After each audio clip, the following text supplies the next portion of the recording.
안녕하세요. 저는 40대 초반 여자입니다. 저는 결혼한 지 벌써 5년이 넘었어요.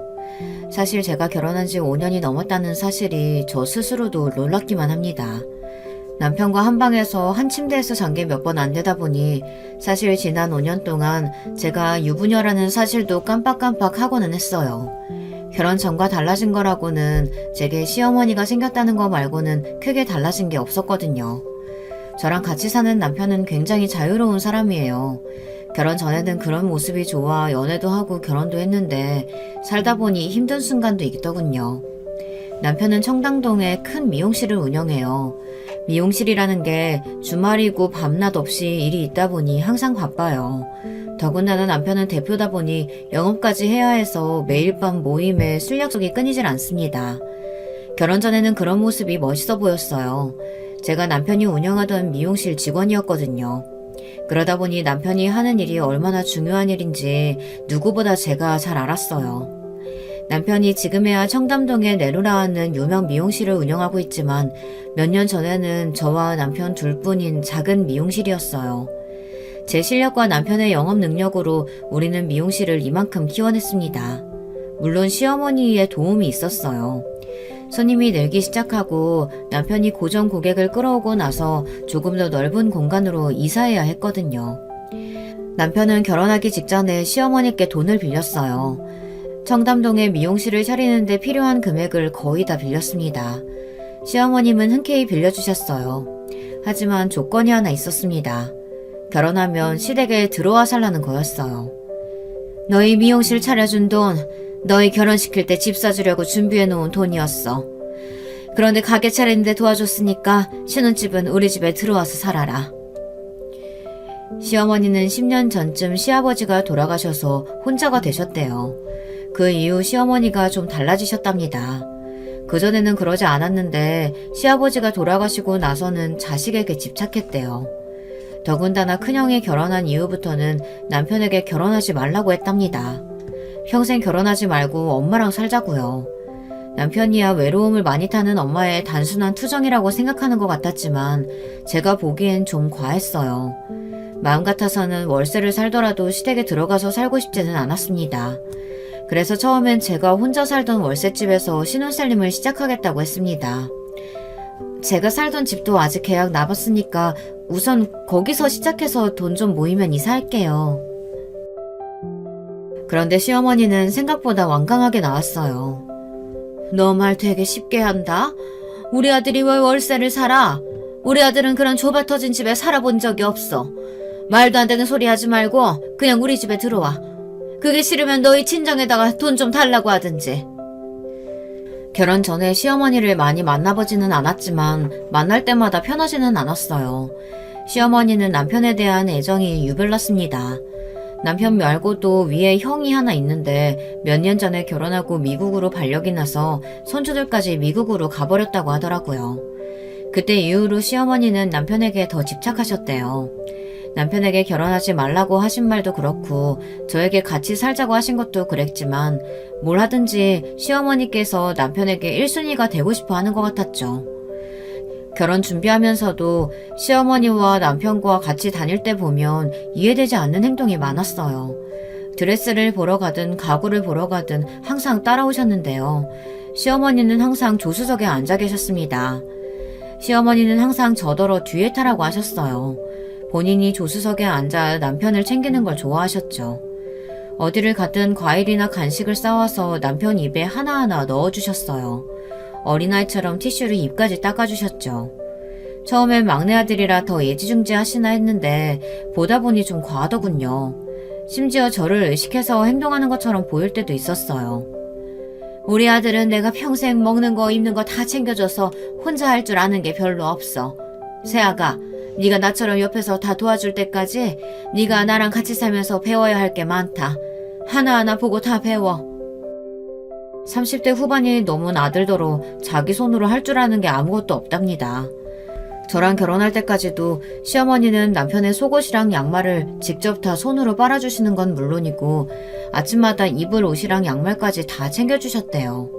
거기다가 더 기가 막히는 건 남편이 몇 시에 들어오건 집에 들어와 씻으면 머리 드라이까지 해주셨다네요. 결혼 전 남편과 연애할 때는 상상도 못했던 일이에요. 남편이 워낙 성격도 밝고 긍정적이라 다른 모습은 보지 못했어요. 그렇다 보니 이야기를 들으면 들을수록 시댁에 들어가 살고 싶지 않았어요. 하지만 다른 방법이 없었죠. 시어머니 말처럼 저는 저를 도와줄 친정이 없었거든요. 저는 어머니가 일찍 돌아가셔서 고등학교 졸업할 때까지 아버지랑 단둘이 살았습니다. 아버지께서 동네에서 작은 구멍가게를 하셔서 가게 안에 쪽방에서 살았어요. 학교 끝나고 집에 오면 매일 가게를 보거나 가게 정리를 했어요. 아버지께서 굉장히 무서웠거든요. 학교도 보내주고 밥도 먹여주는데 당연히 밥값을 해야 한다고 하셨죠. 학교에서 야자를 하다 늦게 들어와도 난리가 났습니다.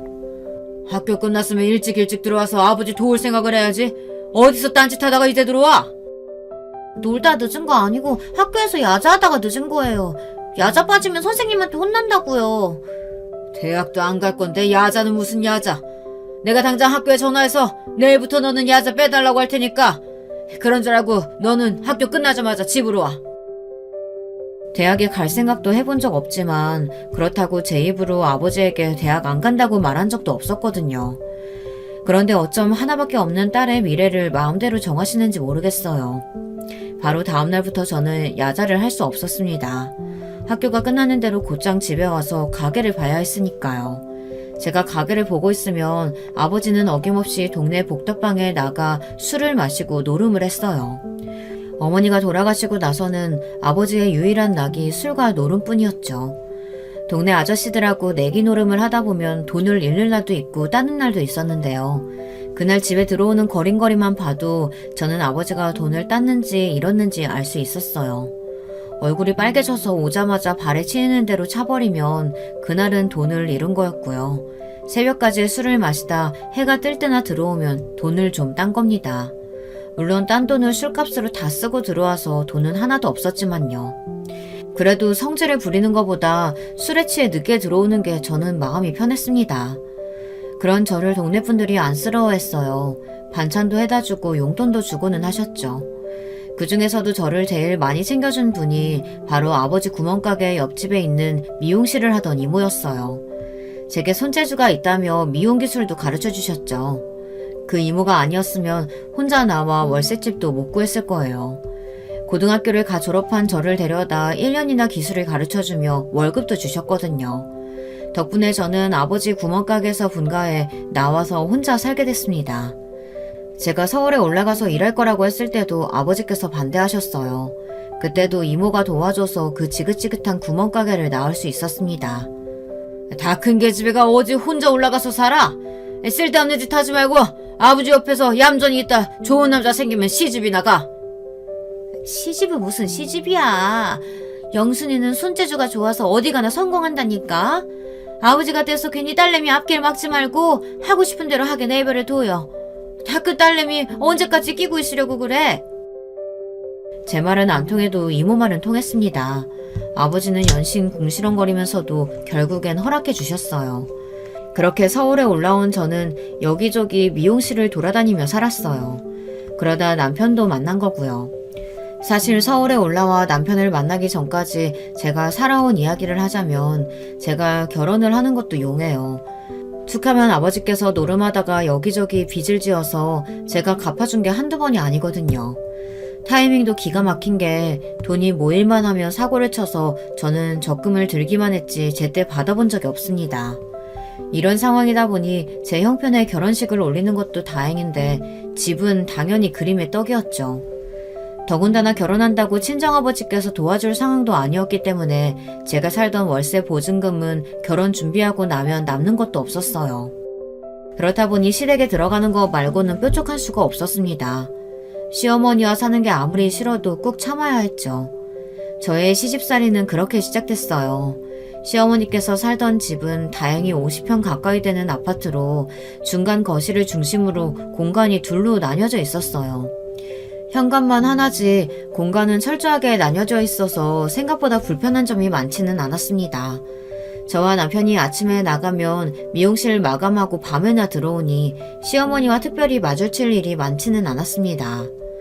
그런데 문제는 쉬는 날이었습니다. 저와 남편은 6일 내내 일하고 하루를 쉬다 보니 쉴 때 아무것도 안 하고 푹 쉬고 싶었어요. 그런데 시어머니께서는 제가 늦잠 자는 꼴을 못 보셨습니다. 아침부터 저희 부부가 쓰는 방 앞에 복도를 왔다 갔다 하며 연신 인기척을 내셨습니다. 남편이야 세상 모르고 코를 골며 자고 있었지만 며느리인 저는 눈치가 보이지 않을 수 없었죠. 결국은 쉬는 날도 평소처럼 오전 7시를 넘기자마자 일어나야 했어요. 제가 일어나 방에서 나오면 어머니는 제 남편이 깰까봐 조심조심 방문을 닫고 저에게 빨리 가서 아침 준비를 하자고 하셨습니다. 어머니께서는 음식에 진심인 분이셨어요. 특히나 아들이 먹을 음식이라면 더 열심히 준비하셨죠. 새벽 시장에서 사온 유기농 채소들과 고기도 항상 마시장에 들려서 좋은 부위로만 골라오세요. 신선한 재료로 간 만든 반찬과 찌개도 대단한데 거기다가 꼭 끼니 때마다 갓 지은 밥을 준비하시죠. 저도 처음엔 시어머니의 정성이 너무 대단한 것 같아 좋은 마음으로 함께 일어나 잘 차려보려고 했어요. 하지만 이게 보통 정성 가지고 되는 일이 아니더군요. 너무 피곤하다 보면 몸이 따라주질 않았어요. 하다 보면 내가 지금 뭘 하는 건가 짜증이 나기도 하고요. 한 번은 제가 밥상을 차리다가 살짝 졸은 적이 있어요. 그 모습을 보고 어머니께서 제 어깨를 툭 치셨습니다. 어머, 남편 밥상 차리는데 너는 잠이 오니? 너 그거 다 정성이 부족해서 그런 거야. 사랑하는 남편한테 이렇게 맛있는 밥상 차려줄 수 있다는 게 얼마나 기쁘고 설레는 일인데 너는 그런 중요한 순간에 졸고 그러니? 시어머니는 조선시대의 현모양처의 표본이었어요. 신사임당이 울고 갈 정도였죠. 물론 저도 남편을 사랑하기야 하지만 잠까지 줄여가며 밥상을 차리고 싶지는 않았어요. 그런 제 마음을 전혀 모르는 시어머니께서는 자꾸만 저에게 많은 일을 강요했어요. 출퇴근하면서 매번 밥 차리고 살림하는 것도 버거운데 저는 매일 시어머니에게 잔소리까지 들어야 했습니다. 저는 시간이 많지 않다 보니 빨래도 모아서 하게 되고 설거지나 냉장고 정리도 그때그때 빠릿하게 못했어요. 그런 저를 시어머니는 항상 못마땅해 했죠. 어쩜 너는 20살 때부터 혼자 살았다는 애가 이렇게 살림을 못하니? 혼자 살았을 때 얼마나 대충대충하고 돼지우리처럼 살았는지 안 봐도 뻔하다. 우리 아들은 평생 나랑 살아서 깨끗한 집에만 익숙한데 너처럼 살림했다간 우리 아들 병나겠다. 신경 좀 써. 저도 처음엔 시어머니께서 하시는 말을 듣고만 있었어요. 시어머니 입장에는 제가 하는 일이 마땅치 않으실 수도 있으니까요. 그런데 잔소리 듣는 것도 하루 이틀이지 매일같이 똑같은 소리를 반복해서 들으니 저도 질리더군요. 어머니, 저도 한다고 하는 거예요. 그리고 이 집이 저만 사는 집도 아니고 어머니 아들도 똑같이 먹고 쓰는 집인데 왜 저한테만 그러세요? 어머님 아들한테도 똑같이 시키세요. 뭐야? 너 지금 설마 내 아들한테 집안일을 시키라는 거니? 네가 버젓이 있는데 우리 아들이 청소니 빨래니 하는 그런 허드렛 일을 왜 해? 우리 아들은 자기 머리도 한번 말려본 적 없는 애야. 아무리 귀한 아들이어도 그렇지 요즘 세상에 둘 다 똑같이 나가 일하는데 저만 왜 매일 남편보다 1시간이나 일찍 일어나 밥상을 차리고 설거지까지 해야 출근할 수 있는지 모르겠어요. 거기다가 퇴근하고 들어와서도 청소에 빨래에 시어머니 시중까지 들어야 했습니다. 이건 결혼이 아니었어요. 꼭 직업이 하나 더 생긴 꼴이었죠. 어머니, 도대체 언제적 이야기를 하시는 거예요? 수철 씨도 이제 조금 있으면 40이에요. 그런 사람이 자기 밥그릇 하나 안 치우고 머리도 하나 못 말린다는 게 자랑이라고 하시는 거예요? 네가 부모 사랑을 못 받고 자라서 뭘 모르나 본데 본디 부모 사랑을 듬뿍 받고 자란 애들이 원래 다들 그래. 에이그, 이래서 가정교육이 중요하다니까. 어미도 없이 큰 네가 뭘 알겠냐? 시어머니는 이중인격이에요. 상견례 날 저희 친정어머니께서 일찍 돌아가셨다는 이야기를 들었을 때는 저에게 너무 안쓰럽다고 앞으로 본인이 친정엄마처럼 잘해주겠다고 하시더니만 결혼하고 난 이후부터는 툭하면 제가 엄마 없이 자란 걸 가지고 꼬투리를 잡았어요. 가정교육 어쩌고 운운하면서요. 제가 말로는 상대할 수 없었어요. 사실 신혼 초에는 시어머니가 문제지 남편이 문제라고는 생각 안 했어요. 시어머니의 행동이 과하다는 걸 남편도 알고 있었으니까요. 그런데 그게 다 착각이었습니다. 같이 일할 때나 연애할 때는 몰랐는데 남편은 빵점짜리 남편이더라고요. 일 말고는 할 줄 아는 게 아무것도 없었어요. 안 그래도 시어머니랑 사느라 눈치 볼 게 한두 개가 아닌데 남편마저 도와주질 않았어요. 사실 시어머니께서 제가 남편 미용실에 나가 일하는 걸 마땅치 않아 하셨어요. 특히나 퇴근하고 집에 와서 식사하다 미용실 얘기가 나와 저와 남편이 이런저런 이야기를 나누면 어김없이 시어머니는 끼어들었습니다. 가장이 하는 일에 여자가 나서서 이래라 저래라 하는 거 남들 보면 뭐라고 하겠니? 명색이 네 남편이 대표인데 아내 말에 쩔쩔매는 거 보면 직원들도 대표 만만하게 보지 않겠어? 사실 지금이야 미용실 규모가 커져서 미용사도 많고 데스크 직원도 있어서 제가 하는 일이 많지는 않아요. 하지만 처음부터 남편과 제가 함께 시작한 가게이다 보니 저에게도 큰 의미가 있습니다. 제가 관리하는 고객들도 많다 보니 일을 소홀히 할 수가 없었죠. 그런데 시어머니는 당신 돈을 투자해 만들어준 당신 아들 가게이니 저에게 신경 쓰지 말라는 소리를 대놓고 하셨습니다. 미용실이야 우리 이 대표가 어련히 알아서 잘하는데 뭘 그렇게 일일이 간섭하니? 너는 괜히 일에 나서지 말고 하루라도 빨리 애 가질 생각부터 해라.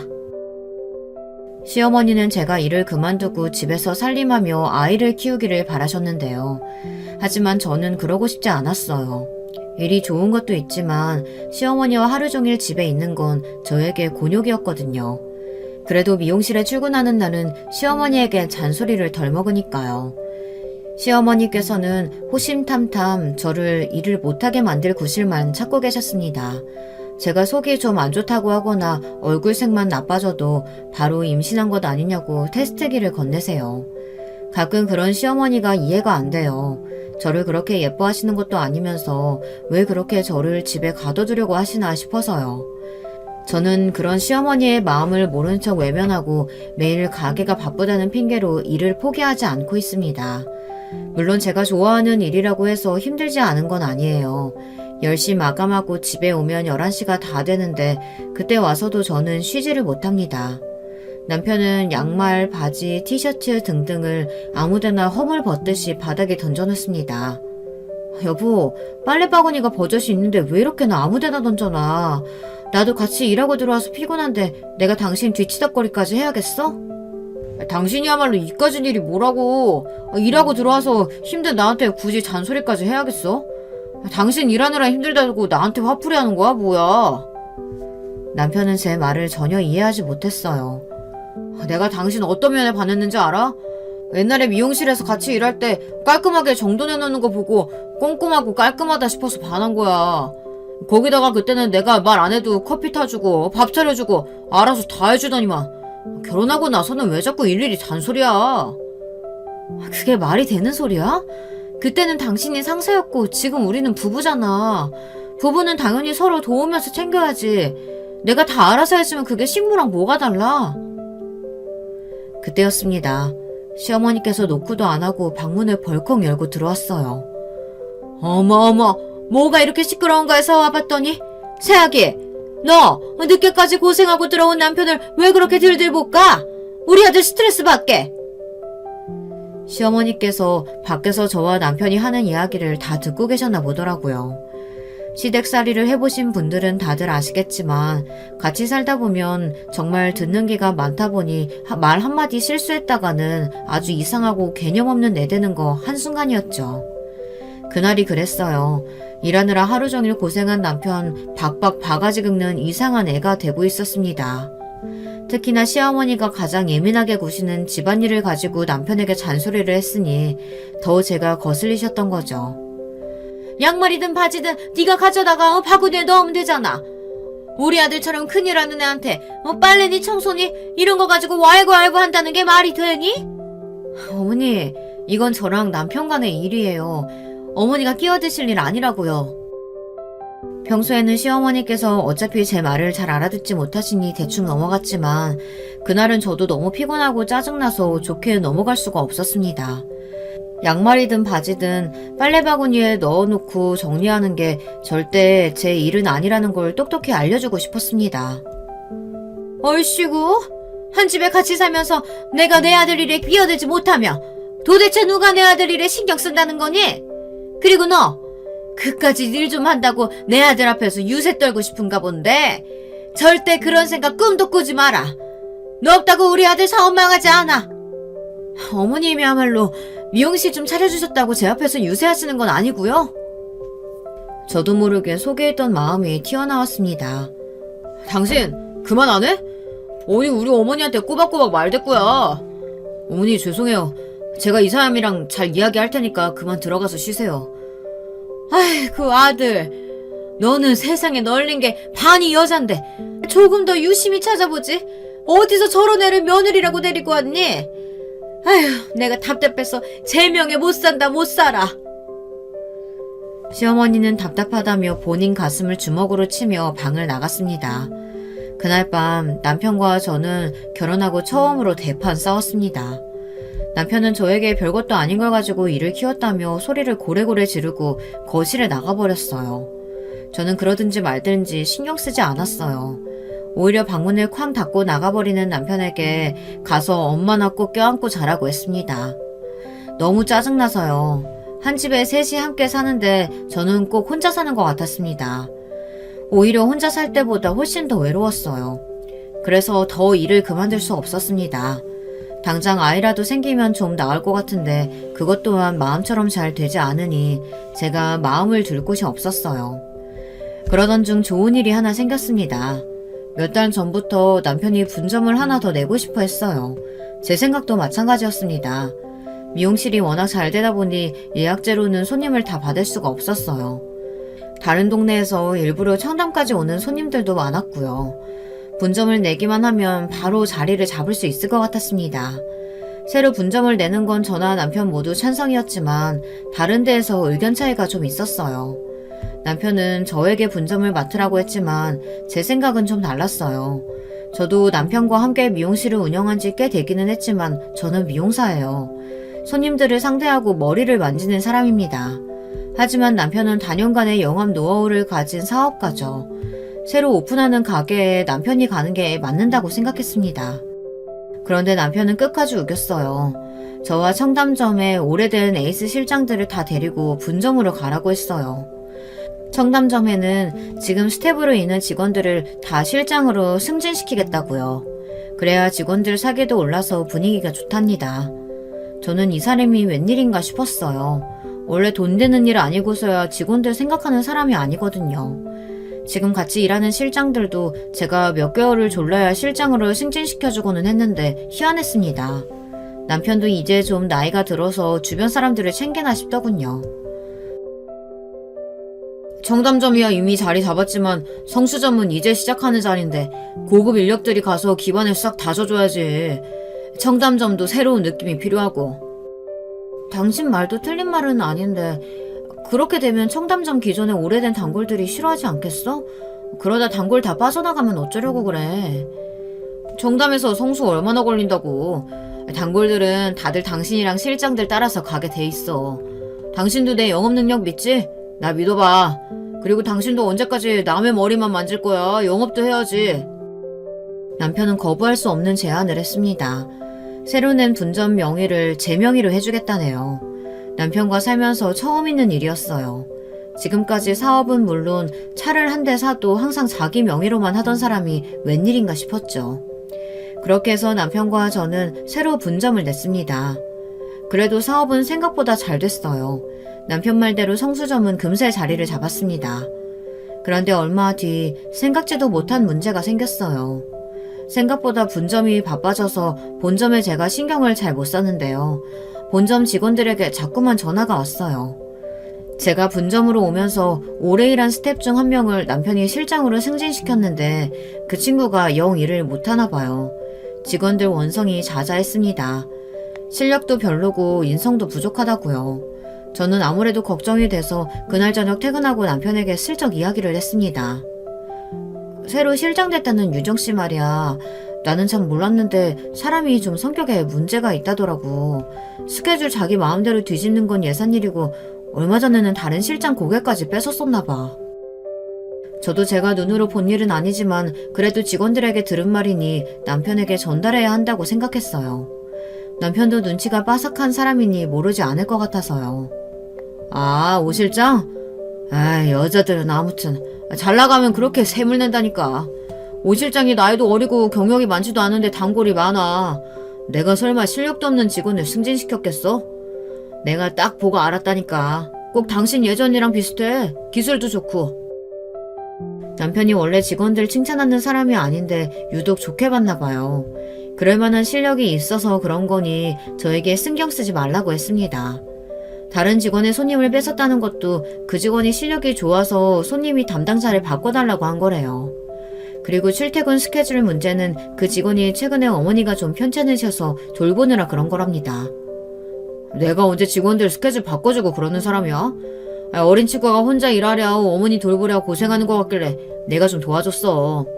앞으로 우리 미용실에 당신처럼 중요한 직원 될 텐데 그 정도는 배려해야지. 남편은 참 계산적인 사람입니다. 절대 도움이 안 될 사람한테 배려를 했을 리 없어요. 저는 남편 말을 믿었습니다. 새로 승진한 직원이 그만큼 실력이 있는 사람이라고 남편이 알아본 거라고 생각했죠. 제가 분점으로 오고 나서 좋은 게 남편과의 사이도 좋아졌습니다.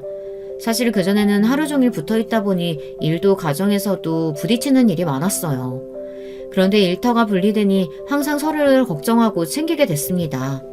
남편은 절대 저한테 밥은 먹었냐, 퇴근은 몇 시에 하냐 묻는 사람이 아닌데 제가 분점에 와서는 그렇게 수시로 전화랑 문자를 해요. 집에 몇 시에 들어가는지, 본점에는 오지 않는지 수시로 확인합니다. 같이 일하는 직원들이 꼭 신혼 같다고 놀릴 정도였죠. 남편과 사이가 좋아지니 자연스레 저도 남편을 챙기게 됐습니다. 본점보다 분점 마감 시간이 빠르기도 하고 집에서 가까워서 제가 먼저 퇴근했거든요. 퇴근하고 돌아오면 저는 밀린 집안일도 하고 저녁 밥상을 차렸습니다. 하루 종일 떨어져 있었으니 저녁이라도 남편과 오붓하게 먹으려고요. 그런데 마음을 곱게 쓰려고 해도 저를 방해하는 사람이 있었어요. 바로 시어머니입니다.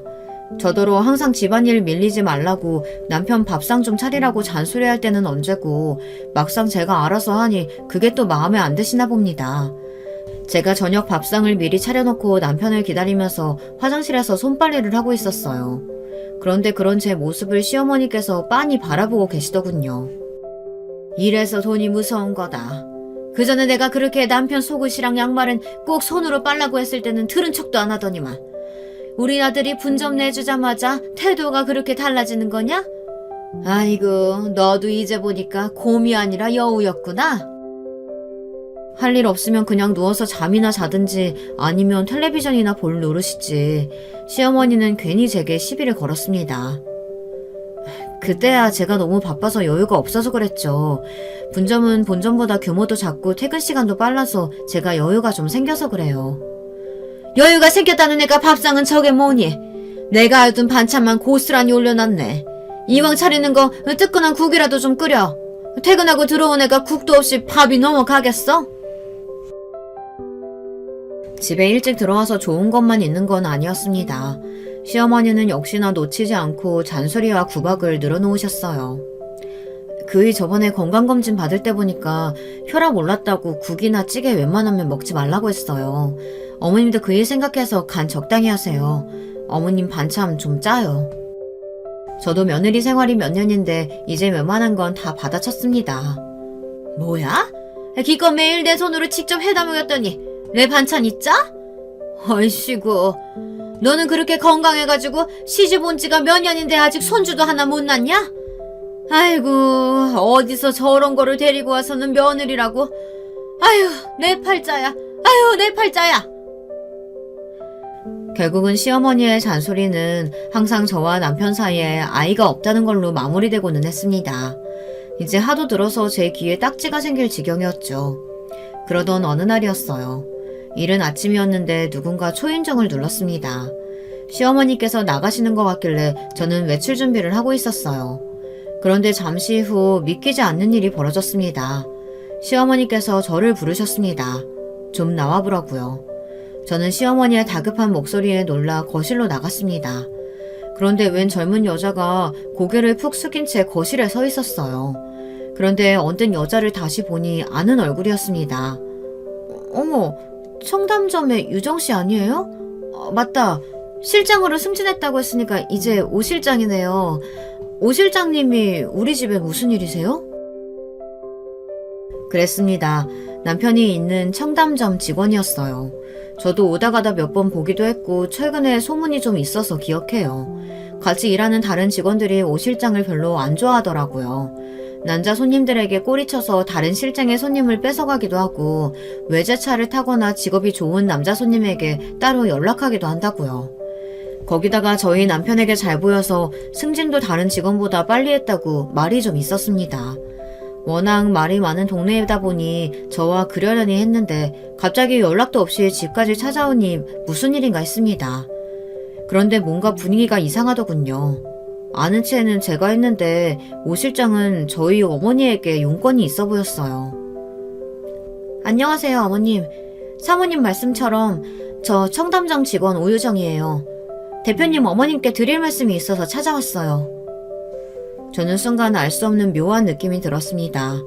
차분하게 고개를 들며 이야기를 꺼냈는데 눈동자가 쉴 새 없이 흔들리는 게 어딘가 불안해 보였죠. 시어머니는 도대체 무슨 일이길래 집까지 찾아온 거냐고 빨리 말하라고 다그쳤습니다. 그러자 오 실장이 슬그머니 허리를 피며 배를 내밀더군요. 그러더니 한다는 말이 경악스러웠습니다. 저 임신했어요. 이 아이 대표님 아이예요. 어머님, 제발 저 좀 받아주세요. 저 받아주시면 이 집에서 어머님이랑 이 대표님 왕처럼 모시면서 살게요. 순간 저는 제 두 귀를 의심했습니다. 임신이라니 말도 안 되는 일이었어요. 그런데 그때였어요. 시어머니께서 오 실장, 아니 상간녀년의 배를 시그머니 내려다보았습니다. 그러더니 한다는 말이 가관이었어요. 정말이야? 그쪽이 내 아들아이 임신했다는 게? 네, 맞아요. 여기 아기 초음파 사진이에요. 어머님께서 혹시나 제 말을 못 믿으실까봐 아드님이랑 데이트할 때 찍은 사진도 가져왔어요. 상간녀녀는 아무래도 마음이 급했나봐요.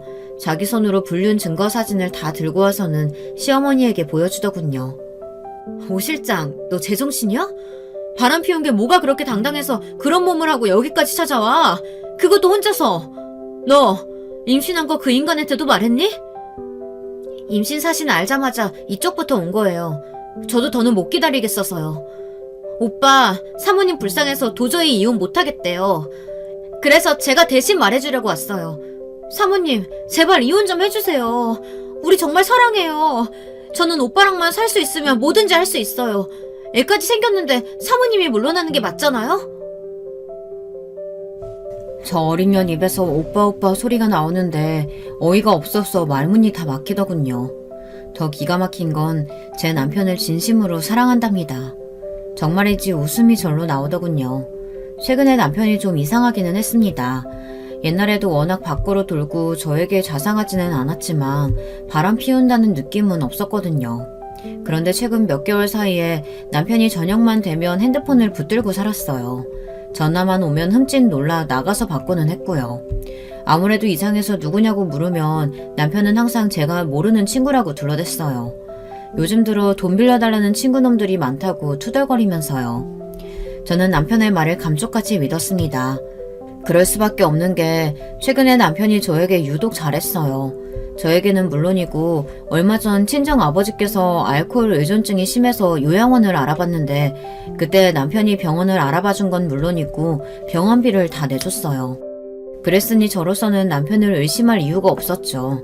그런데 제가 대답을 하지 않고 멍하니 서 있자 곧바로 상간녀년이 다시 저를 쏘아붙였어요. 대표님, 저한테 진심이에요. 벌써 만난 지도 1년 넘었다고요. 거기다가 저 실장으로 승진시켜주려고 사모님이랑 다른 실장들 다 분점으로 보내버린 거예요. 그뿐인 줄 알아요? 우리 어머니 아프다고 하니까 매일 죽 사들고 병원에 병문안까지 갔어요. 저는 순간 어안이 봉봉해서 아무 말도 할 수 없었습니다. 벌써 둘이 만난 지 1년이 넘었고 남편이 저에게 분점을 넘긴 것도 다 저 상간녀년 때문이라네요. 그때였어요. 상간녀년은 곧바로 시어머니의 팔을 붙잡았어요. 시어머니의 팔에 매달려 애걸복걸 사정했습니다. 본인을 며느리로 받아달라고요. 더 어이없는 건 시어머니의 태도였습니다. 당신의 팔에 매달려 있는 상간녀를 바라보는 눈빛이 예리했어요. 위아래로 꼼꼼히 훑어보고 계셨죠. 진짜 우리 아들 위해서라면 뭐든지 할 수 있어? 나랑 우리 아들을 왕처럼 대할 수 있고? 어머니, 지금 뭐 하시는 거예요? 제가 버젓이 여기 있는데 뭐 전현을 며느리로 들이기라도 하시겠다는 거예요? 시어머니가 멀쩡한 정신 상태가 아닌 거야 진작 알고 있었지만 이 정도인 줄은 몰랐습니다.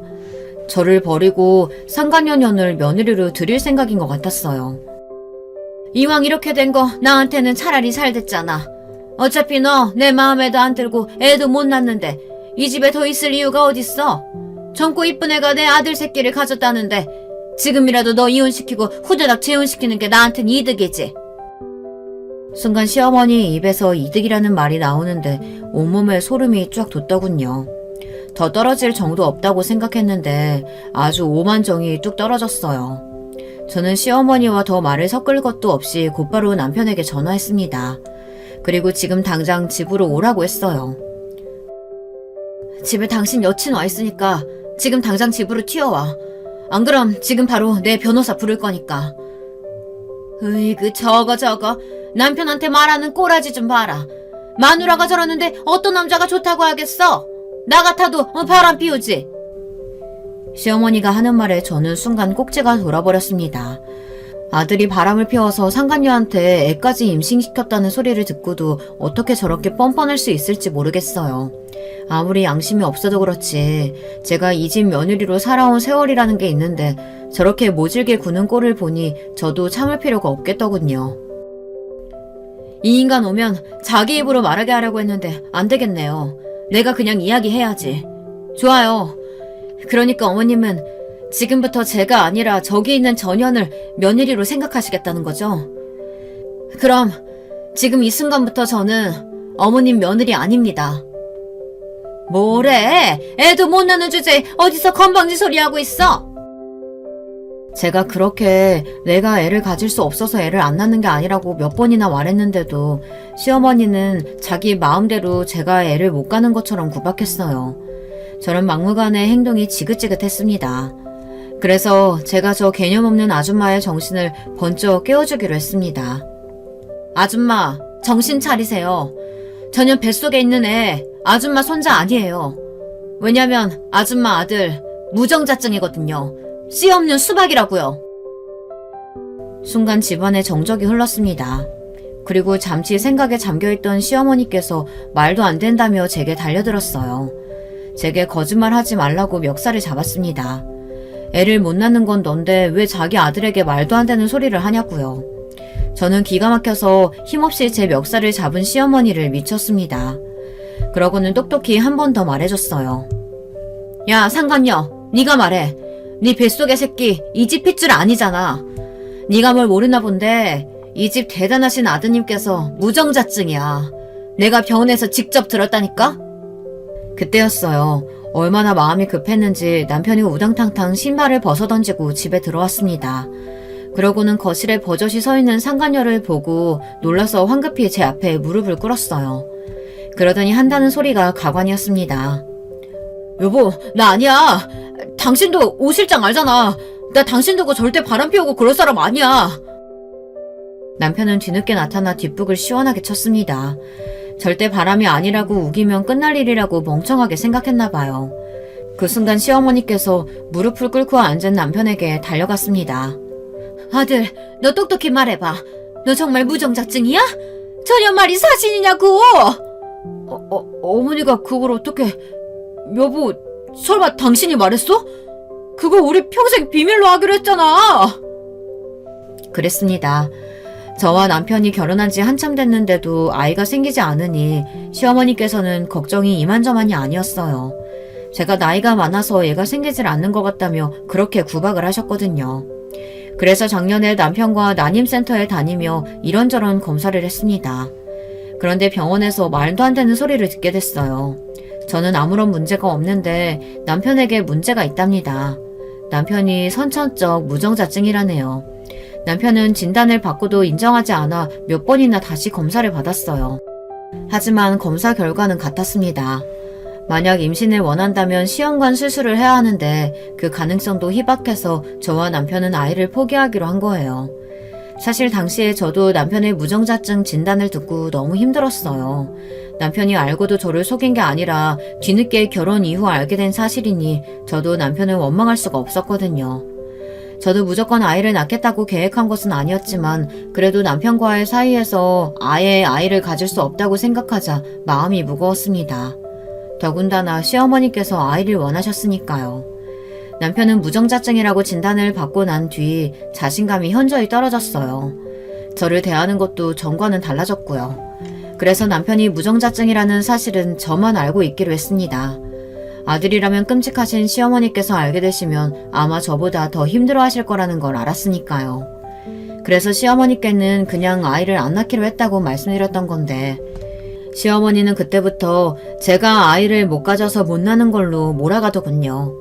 저는 안 그래도 속상한데 시어머니까지 그러시니 그냥 애써 모른 척 외면하고 살았던 거예요. 시간이 지나면 자연스레 괜찮아지겠지 기대하면서요. 남편이 저에게 미안해하는 것도 싫어서 애써 티내지 않았습니다. 그런데 그런 저를 배신하고 바람을 피우다니요. 도저히 용서할 수가 없었습니다. 아이고, 그럼 정말 전혀 뱃속에 있는 애가 네 애가 아니라는 거야? 아이? 아이라니, 오 실장, 너 임신했어? 어떡해? 남편은 임신이라는 소리를 듣자마자 눈이 휘둥그레졌습니다. 당연한 일이었죠. 바람을 피우는 동안 둘이 얼마나 서로 애틋하고 좋았겠어요. 그런데 오 실장 년이 지금까지 한 게 다 연기이고 본인을 기만한 행동이었다는 사실을 알게 됐으니 배신감이 어마어마했겠죠. 지금의 저처럼요. 아이고, 이걸 어쩌나? 그러게 저 어린애가 당신을 진심으로 사랑하는 줄 알았어? 유정이 쟤 잘생긴 손님들 번호만 따고 다니는 애야. 너무 뻔하잖아. 당신 돈이 욕심났던 거지. 난 여기서 빠져줄 테니까 둘이, 아니 세 분이 알아서 정리 잘 하세요. 여보, 자기야, 왜 이래? 나 쟤랑 아무 사이도 아니라니까? 저런 천박한 애랑 내가 미쳤어? 야, 너 어디서 사기를 쳐? 당장 안 꺼져? 남편은 쓰레기 중에 쓰레기였습니다. 상간녀 오 실장이 본인을 속였다는 사실을 알자마자 내쳐버렸어요. 그러게! 우리 아들이 그럴 리가 없는데 어디서 저런 근본도 모르는 애가 기어들어왔어? 아가, 우리 오늘은 나가서 외식할까? 이 재미가 쏠게. 와, 1시간 사이에 도대체 저에게 무슨 일이 생긴 건지 모르겠어요. 믿었던 직원의 사기, 남편의 불륜, 시어머니의 배신, 잠깐 사이에 인간의 가장 밑바닥을 경험하고 말았습니다. 저도 시어머니가 싫었어요. 남편의 마마보이 기질도 싫었습니다. 하지만 제가 선택한 사람이고 가족이니 제가 잘하고 노력하다 보면 언젠간 서로의 허물도 받아주고 이해하는 진짜 가족이 될 수 있을 거라고 기대했습니다. 그런데 제가 아주 잘못 알고 있었어요. 역시나 사람은 고쳐 쓰는 게 아니었습니다.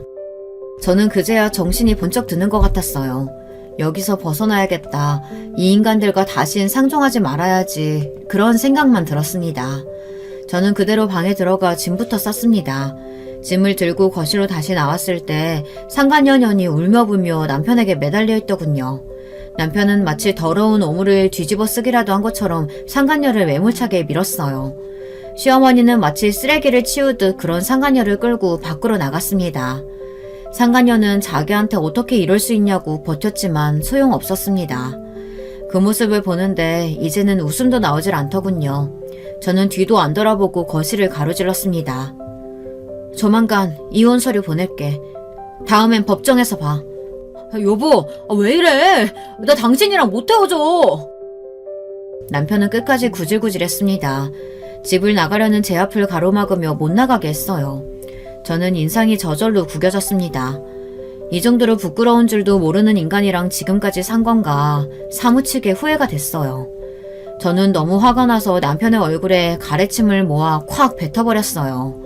그때 상간녀를 해결하고 들어온 시어머니가 달려와 난리를 쳤습니다. 아무리 그래도 귀한 남편 얼굴에 침을 뱉냐고요. 귀하기는 얼어 죽을. 쓰레기에 침 좀 뱉었다고 뭐 더 더러워지겠어요? 어차피 이미 구린내가 진동하는데. 저는 그대로 거지 같은 시댁을 나와버렸습니다. 캐리어를 끌고 내려가는데 그 어떤 날보다 속이 다 시원하더군요. 이럴 줄 알았으면 진작 나올 걸 그랬어요. 그날 이후 어떻게 됐냐고요? 사실 저는 그 전과 다르지 않게 살고 있어요. 물론 시댁에서 나와 작은 원룸을 구해 살고 있습니다. 원룸이라도 혼자 사니 마음이 편해서 전보다 훨씬 더 행복해요. 일도 전보다 더 잘 되는 것 같고요. 하지만 그 집을 나온 이후로 고민이 많아 사연을 보내게 됐습니다. 남편과의 이혼 소송은 거의 다 끝나가요. 문제는 재산 분할 문제입니다. 새로 낸 성수점이야 제 명의로 되어 있으니 당연히 제 거였죠. 그런데 저는 청담 정도 갖고 싶었습니다. 남편과 살면서 행복했던 일이라고는 하나도 없는데 위자료라도 받아야겠어요. 남편은 성수점 가져갔으면 된 거 아니냐고 어떻게든 청담점은 뺏기지 않으려고 해요. 저희 쪽 변호사님은 이미 남편이 바람을 피워 이혼 사유를 만들었다는 증거를 제출한 상태지만 아직 최종 판결이 나지 않았습니다. 변호사 말이 청담점까지 받기는 쉽지 않을 거래요. 다른 큰 귀책 사유가 있지 않으면요. 그래서 저는 고민 중입니다. 아직 남편이 무정자증이라는 사실은 공개하지 않았어요. 변호사님은 남편이 무정자증이라는 사실을 숨기고 결혼했다고 주장하자고 했습니다. 증거는 찾으려고 하면 차고 넘친다고요. 그렇게 되면 청담점을 뺏어오는데 훨씬 더 유리하다고 했습니다. 저는 아직 결정하지 못했어요. 사실 병원에 남편과 함께 갔을 때 의사가 무정자증이라고 이야기를 하며 남편에게 물었어요. 남들보다 2차 성징이 늦었을 수도 있고 신체적인 특징이 좀 달라서 알았을 수도 있다고요. 그때 남편이 의사에게 화를 내며 본인은 전혀 몰랐다고 소리를 질렀습니다. 그때야 남편이 안쓰러워서 그냥 넘어갔지만 지금은 저도 고민이 돼요. 남편처럼 자기밖에 모르는 인간이 혹시나 그 전에 알고도 나에게 속인 건 아닐까 의심됩니다. 하지만 한편으로는 제가 제 욕심 챙기겠다고 남편의 상처를 만천하에 공개하는 꼴이 되는 거니 마음이 편하지만은 않습니다. 어차피 둘이 살기 싫어서 하는 진흙탕 싸움이지만 이렇게까지 해야 하나 싶기도 하고요. 여러분들의 생각은 어떠세요? 제가 남편의 모든 치부까지 다 공개하고 뺏을 수 있는 건 다 뺏어보는 게 제 속이 시원해지는 길일까요? 저는 잘 모르겠습니다. 얼마 뒤에 최종 판결을 앞두고 있는데 아직도 결정하지 못했어요. 인생 선배님들께서 제가 어떻게 하면 좋을지를 판단하셔서 의견을 좀 댓글로 남겨주세요. 댓글 하나하나 세심하게 읽어보고 저도 조금 더 고민해보도록 하겠습니다. 끝까지 저의 이야기 들어주셔서 감사합니다. 여러분의 가정은 언제나 평온하시길 바랄게요. 여러분, 두 번째 사연 시작하기 전에 좋아요, 구독 꼭 눌러주실 거죠? 그럼 두 번째 사연 바로 시작합니다. 안녕하세요. 저는 서울에 살고 있는 40대 워킹맘입니다. 일하는 엄마라서 그런지 늘 바쁘긴 하지만 가끔은 제 얘기를 누군가에게 털어놓고 싶을 때가 있더라고요. 여기에서 본인 얘기들을 하시는 분들은 이런저런 반응도 들을 수 있으니 그런 것들이 부럽기도 했었어요. 제가 사연을 보내게 된 건 다름 아닌 우리 시댁 때문이에요. 아마 다들 예상하실 듯한 그분의 얘기는 아니에요. 예를 들어 시어머니라던가 시아버지 같은 부분들이 문제가 돼서 그런 건 아니고요. 제 손아래 동서 때문이랍니다. 저와 5살 차이가 나는 동서는 사실 처음 만났을 때도 인상이 아주 특이하긴 했었어요. 정말 고생 한번 안 해본 예쁜 아가씨 같기도 했지만 뭔가 말투도 되게 당돌했었거든요. 아, 안녕하세요. 저기 민우씨 형님 부인분? 언니? 아, 뭐라고 불러야 되지? 자기야, 민우씨, 나 뭐라고 해야 돼? 알려줘 얼른. 참만담에 호칭도 제대로 생각지 않고 대충 저렇게 말을 하는 거예요. 사실 그 남편 될 사람인 우리 서방님이 안 가르쳐준 탓도 있었지만 보통 집에서는 저런 거 알려주지 않나요? 그보다 처음 만났다고 해도 자기랑 이제 가족으로 지낼 사이인데 첫 대면부터 모든 게 너무 자기 마음대로고 예의 없게 느껴지더라고요. 일단 제가 나이나 뭐나 윗사람이니까 감안하고 편히 말을 걸긴 했는데 뒤에 돌아오는 반응도 되게 깜찍하더군요. 이제 우리 호칭은 형님 동서로 부르게 될 것 같아요. 저기 일단은 오늘 어머니께서 음식을 다 한다고 하셔서 우리는 커피 정도만 준비하면 되는데요. 동서라고 부를게요. 동서가 커피 준비할래요? 제가 과일 좀 사왔으니까 요거 깎아둘게요. 제 딴에는 동서에게 이런저런 부담을 처음부터 주고 싶지 않아서 배와 사과 같은 과일 깎는 건 제가 하겠다고 했거든요. 동서는 편안하게 물 끓이고 커피 타두는 정도만 하면 되니까 별일 아니라고 생각했어요. 근데 대답을 들어보니 저도 모르게 슬쩍 얼굴이 굳는 거예요. 아, 커피요? 네? 근데 저 커피 못 마셔요. 커피 마시면 잠 못 자고 숨을떡거리고 얼굴 빨개지거든요. 그래서 친구들 만나면 저는 맨날 커피 말고 과일 주스 마시는데요. 뭐지? 형님? 형님이라고 부르는 거죠? 형님 혹시 과일 주스 같은 건 따로 안 사오셨어요? 저 오렌지 주스 좋아하는데? 아니 뭘 어쩌자는 건지 제가 무슨 시켜서 사오는 사람도 아니고 자기 친구한테 편히 말하듯이 너무 아무렇지 않게 말하는 거예요. 미안한 기색도 조금도 없어 보였고 미안한 기색이 있다고 해도 문제 아닌가요? 그 정도는 자기가 신경 쓰는 게 맞지 않나 싶더라고요. 하지만 황당한 마음을 좀 누른 다음 다시 말을 했어요. 그런 부분은 생각을 못했네. 동서는 커피를 못 마시는구나. 내가 따로 사오진 않았는데 필요하면 저기 아래 마트 가서 사오시면 될 것 같아요.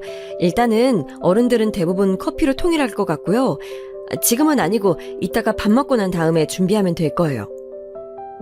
그러자 동서는 또 제 말을 듣자마자 너무 철없이 자기 남편 서방님을 마구 불러대는 거예요. 네네 알겠어요. 자기야, 아니 민우씨, 나랑 마트 좀 갔다 오자. 여기 커피밖에 없대. 나 오렌지 주스 아니면 자몽 주스 먹을 건데. 자기는? 아무튼 걸어가긴 귀찮으니까 빨리 차 타고 가자. 차 끌고 나와 얼른. 그러면서 어머니가 준비하시는 것 같이 도울 생각은 않고 대뜸 마트부터 간다는 거예요. 정말 어이가 없었지만 첫 만남이고 하니 붙잡고 말하기도 그렇고 그리고 대체 이게 뭐라고 제가 불러서 하나하나씩 말해야 되는지도 모르겠더라고요. 이후에도 동서의 이런 판을 깨는 돌발 행동들은 계속됐습니다. 사실 저희는 가족들끼리 여행 같은 거 잘 하지도 않고 당시 제가 결혼 5년 차였는데도 한 번도 다녀온 적이 없었어요. 아버님도 몸이 좋지 않으셔서 다리도 불편하시고 어머니는 젊은 사람들이랑 어울리는 것을 썩 쉽게만 생각지 않으시더라고요. 몇 번 제안을 했을 때도 괜찮다고 하셨고요. 그런데 어느 날 갑자기 정말 너무 당황스럽게 동서가 단톡방을 만든 거 있죠. 이때 회사에서 일하다가 여기저기서 깨지고 정신없던 저는 난데없이 카톡에 무슨 50몇 개가 와 있는 걸 보고 기겁을 했어요.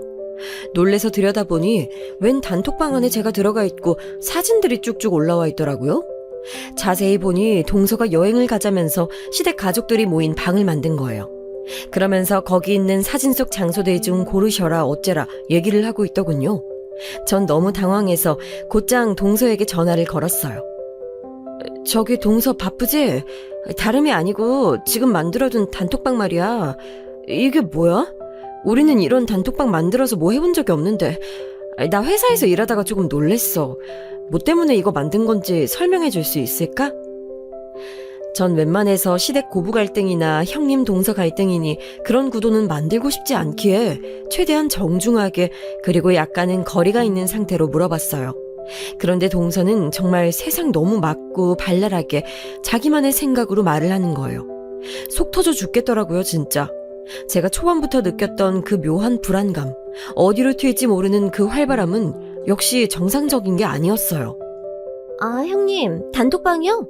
이번에 저희 결혼한 지 반년이 지났고 곧 여름이니까 가족들끼리 여행 가면 좋을 것 같아서요. 민우 씨가 가족들끼리 놀러 가본 적이 한 번도 없다고 했거든요. 얼마 전에 저희 친정 가족들이랑도 여행 다녀왔으니까 이번엔 시댁이랑도 가보자고 했어요. 민우 씨도 너무 좋아하고 어머니도 너무 좋아하실 것 같아요. 형님, 갈 수 있으신 거죠? 여기서 얼마나 진땀이 나던지 심지어 어머니 반응도 안 물어본 것 같더라고요. 제가 통화하면서 카톡방을 쓱 훑어보니 어머니 아버님은 대답을 안 하고 계신 상태였어요. 동서 저기 어머니랑은 얘기 아직 안 해본 거지. 동서 말 맞다나 우리는 시댁 가족들끼리 여행을 다녀본 적은 없어. 근데 그렇게 필요하다고 여기지 않아서야. 우리도 시도는 했었는데 부모님도 딱히 상관없다고 명절에 만나는 정도로 괜찮다고 하셨거든. 그리고 아버님 다리도 불편하신 건 자기도 알잖아. 어디 멀리 움직이시는 걸 못하셔. 외부에서 식사도 힘들어하시고. 아무튼 이런 거는 일단 상의를 하고 만들었으면 좋을 것 같은데. 저는 이런 말을 하면서도 진짜 뭔가 거절을 하고 부정적인 상황을 뜻할 때 그게 얼마나 힘든 건지 체감하게 됐어요. 뭔가 일을 벌리는 거야 쉽지만 그런 사람에게 대고 안 된다고 말할 때 너무너무 폼이 들고 눈치 보게 되더라고요. 좀 알아들어 주었으면 좋겠는데 생각 외로 동서도 고집이 대단했어요. 왜요? 이번에 기회 만들어서 가면 되죠. 그리고 아버님이요? 차로 돌아다니면 되지 않을까요? 저희랑 형님네랑 번갈아서 아버님 모시면 될 것 같은데요? 우리 차이나 형님네 차에 타시게 하고 돌아다니면 되잖아요. 아버님 다리 아프시다고 여행도 못 다니시고 너무 안 됐어요. 민호 씨가 너무 안타까워하더라고요. 자식들 중 누구도 아버지 모시고 어디 다닐 생각 못 했다고. 이번에 우리 친정이랑 다니면서 슬퍼했어요. 그러니까 이번에 꼭 시간 내서 가요, 형님. 네? 와, 이렇게 막 밀어붙이는데 안 갈 수도 있다는 것은 전혀 계획에 없는 것 같더라고요. 결국 이 흐름에서 도저히 벗어날 수 없었던 우리는 거의 끌려가듯 여행을 가게 됐습니다. 하지만 왠지 모르게 불안불안했던 제 예감은 조금도 틀리지 않았어요. 뭐 친정 가족들과도 가봤다면서 아무것도 걱정하지 말고 회비만 내라고 했었거든요. 그래놓고서는 첫 단추부터 잘못 끼워진 거예요.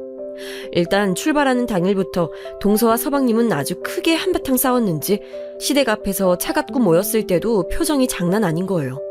동서는 어머님 아버님이 앞에 계신데도 불구하고 자기 남편한테 엄청 틱틱거리면서 뭐라고 하더군요. 자기가 이거 책임진다고 했잖아. 아, 왜 숙소를 지금 얘기하는 건데? 난 이거 말고 야외 수영장까지 있는 거 말했는데, 아, 이게 뭐야? 계획 다 망가졌잖아. 사진 찍을 것까지 다 챙겨왔는데. 그러면서 동서는 짜증을 냈고 서방님은 서방님대로 꽤나 곤란한 얼굴을 하고 있었어요. 보다 못한 제가 중재에 나섰고 다른 것들은 다 체크가 되어 있는지 물었는데요. 이거 답하는 내용마다 정말 가관도 아닌 거예요. 동서, 일단 숙소 예약은 된 거잖아.